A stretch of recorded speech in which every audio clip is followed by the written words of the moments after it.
Okay, everyone, good afternoon. Thank you for being here today. It is my pleasure to introduce Secretary of Defense Lloyd Austin.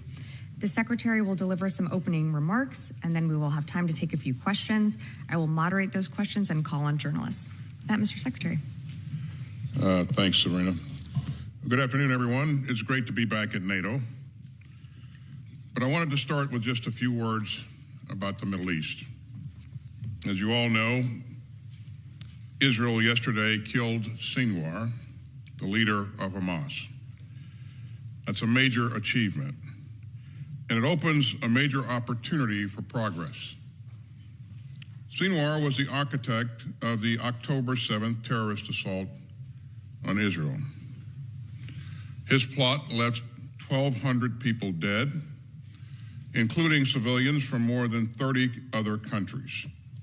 And that includes the United States. He was responsible for the deaths of many Americans over the years, including more than 40 Americans murdered on October 7th and 4 murdered American hostages. Sinwar devoted his life to wrecking the chances of peace between the Israelis and the Palestinians. He's finally been brought to justice, and that removes a huge obstacle. Our top priority is the 101 hostages still kidnapped in Gaza, including our own American hostages. They have been through hell, and so have their families. And the hostages should not have to suffer one more hour in captivity. And those who are holding hostages should release them immediately. Sinwar's death also provides an extraordinary opportunity to achieve a lasting ceasefire, to end this awful war, and to rush humanitarian aid into Gaza. Our forces in the region stand ready to assist in Israel's defense, to deter aggression, and to reduce the risk of all-out war. And we will continue to drive hard to bring all of the hostages home and to end the conflicts in both Gaza and Lebanon through principled diplomacy. Now, let me turn back to our work here at NATO. This has been an historic defense ministerial for 3 reasons. First, this is our new Secretary General's inaugural ministerial meeting. So I want to thank Mark Rutte and his staff for convening us. And I also look forward to working very closely with Mark and his team. Second, this is our first defense ministerial with NATO's Indo-Pacific partners, Australia, Japan, New Zealand, and the Republic of Korea. And that just underscores the importance of working with our partners in the Indo-Pacific on boosting industrial-based resilience, combating disinformation, and much, much more. And third, this ministerial is the first high-level NATO gathering since our 75th anniversary summit in Washington back in July. The summit was a major success. We welcomed Sweden as a NATO ally. We endorsed a NATO industrial capacity expansion pledge, and that will strengthen the defense industrial base on both sides of the Atlantic and increase large-scale multinational procurement and help deliver capabilities swiftly and securely. We also launched the NATO Security Assistance and Training for Ukraine, or INSATU. Now, that's our military effort to plan, coordinate, and arrange delivery of the security assistance that Ukraine needs to prevail against Russian aggression. We strengthened NATO's deterrence and defense. We deepened ties with our global partners, especially in the Indo-Pacific. And we celebrated 75 years of the strongest, most successful defensive alliance in history. I'm proud of all this progress, but we still got work to do. Our priority is implementing the important agreements from NATO's recent summits. And today we continued our progress. We're forging NATO's most robust defense plans since the end of the Cold War. And that will help ensure that we have the forces and capabilities to meet any contingency. That includes air and missile defense, which are crucial for defending the Allied airspace. And earlier this month, General Cavoli directed a reinforcement of NATO air surveillance in Romania to monitor Russian military activity. NATO allies continue to make robust investments in air and missile defense, but we must invest in many other areas to meet our requirements. So I'm glad to say that we're sharing the burden of collective defense more than ever. This year, a record 23 NATO allies are hitting or topping our shared commitment to spend at least 2% of GDP on defense. But we still need each and every single ally to meet this mutually agreed upon obligation as soon as possible. And that will let us fulfill the requirements of our new plans and hit our capability targets. And by investing in our transatlantic defense industrial base and scaling up military production, we can send a long-term demand signal to industry. You know, we also met yesterday with our Indo-Pacific partners and with the European Union. It was a very productive meeting, and it underscored the profound links among Euro-Atlantic security and Indo-Pacific security. We're concerned by the PRC's increasingly coercive behavior in the Indo-Pacific, which has profound implications for the whole world. We're also troubled by the growing alignment between Russia and the People's Republic of China, including the PRC's support for Putin's indefensible war of choice against Ukraine. And that makes our close cooperation with our Indo-Pacific friends more vital than ever. We also held a NATO-Ukraine Council meeting yesterday. Minister Umerov gave us some great insights, and we made clear our enduring commitment to a free and sovereign Ukraine. Like countries of goodwill around the world, our NATO allies continue to stand up for Ukraine's sovereignty and self-defense. And the United States and our allies and partners are determined to stand by Ukraine for the long haul. And we'll stand by one another. The foundation of NATO is a collective defense commitment in Article 5 of the North Atlantic Treaty. The U.S. commitment to Article 5 remains ironclad, and we will defend the sovereignty and the territory of every member of this alliance. Whatever changes lie ahead, we will tackle them together. And that solidarity is the reason why NATO is the greatest defensive alliance in history. And thanks again, and with that, I'll be glad to take some questions. Great, thank you. Our first question will go to Phil Stewart from Reuters. Right here in the middle. Yeah, no, you're fine. Okay, thank you. So you are saying that Israel has an opportunity to end the war in Gaza, but Israel's prime minister is vowing today to keep fighting. Do you support Israel's new campaign to, quote, stop the axis of evil, end quote, as Netanyahu put it, or is Israel missing an opportunity here? And on Ukraine, President Zelensky told the Financial Times that a formal invitation to join NATO is the only way Ukraine can survive Russia's invasion. Do you agree with that assessment? And more broadly, do you endorse his victory plan? Thank you.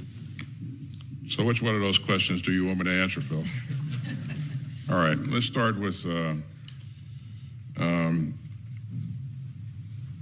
question as to whether or not there is an opportunity available with respect to Gaza. Of course there is. And we would hope that we can work together to take advantage of that opportunity. The first thing, Phil, that we need to focus on is the return of the hostages. Again, you heard Prime Minister publicly state yesterday that anyone who has control of hostages. He would encourage them to return them, and again, I would hope that they would do so. Beyond that, I think there are other opportunities, and we'll see how things evolve. But clearly, there are opportunities for a change in direction, and we would hope that parties would take advantage of that, both in Lebanon, in Gaza, and in Lebanon.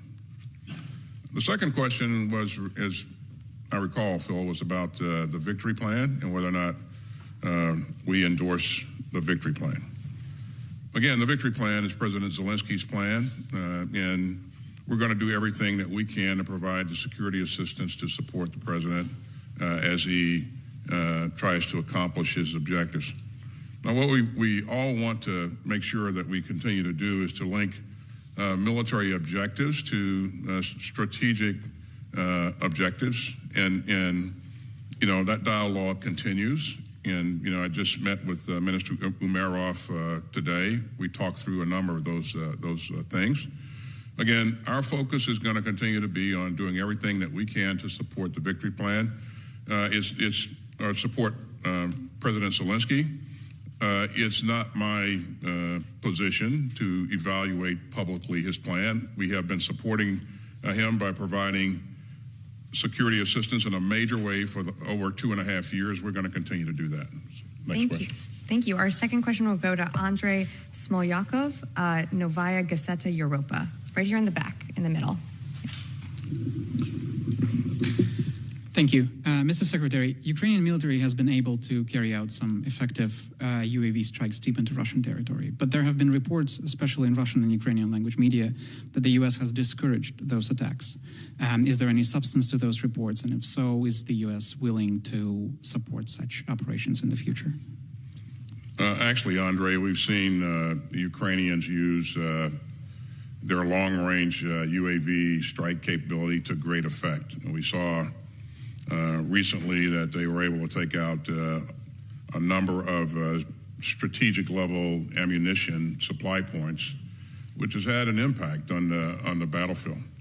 I think what's important to point out here, Andre, is that they're able to produce these UAVs in Ukraine. They're able to scale that production rapidly. The UAVs have proven to be very effective and accurate. And again, when you consider the fact that one precision-guided missile costs, in some cases, close to $1 million, depending on what it is, and these UAVs, they can produce in great numbers at a fraction of the cost. So when you look at the balance sheet and the effects that are being created on the battlefield, I think this is a great capability. How they use the capability that they're producing is going to be their call, Andre. So. Thank you. Our next question will go to Phil Gordon right here, Air and Space Magazine, right here in the blue. Thank you, Mr. Secretary. I'm sorry, Chris Gordon. I said Phil. Sorry. Thank you, Sabrina. Thank you, Phil now. Yeah, you're Phil. I'm kidding, Chris. I know you're Chris. Yeah. Good to hear. Sir, the world is in a very difficult situation, and I have two questions regarding that situation. First, if there is a settlement in Gaza, is the Pentagon prepared to provide logistical support and military advice to an Arab-led stabilization force if there are no U.S. boots on the ground? And then secondly, to put a finer point on my colleague's question earlier, President Zelensky has repeatedly appealed to the U.S. to use ATACMS to strike a broader range of targets inside of Russia, and to do so more quickly than drones. The Biden administration has not allowed this. Have Putin's nuclear threats worked? Regarding Putin's nuclear threats, again, you've heard me say a number of times that I think any kind of nuclear saber rattling is reckless and dangerous, and we would call upon Putin and others to not employ that kind of language. In terms of whether or not we would participate in any kind of stabilization efforts in Gaza, I think that that's going to require the contributions of a number of countries. Hopefully countries in the region will step up. There quite possibly can be a part for the United States to play in that as well. What part that would be and what that would look like, Chris, we're going to have to work with our allies and partners to scope that out. And I certainly would not have any announcements to make on anything like that. The first step, though, is we got to get to some sort of ceasefire, and then we need to make sure that we're putting the right things in place to stabilize the area and provide for some sort of security going forward.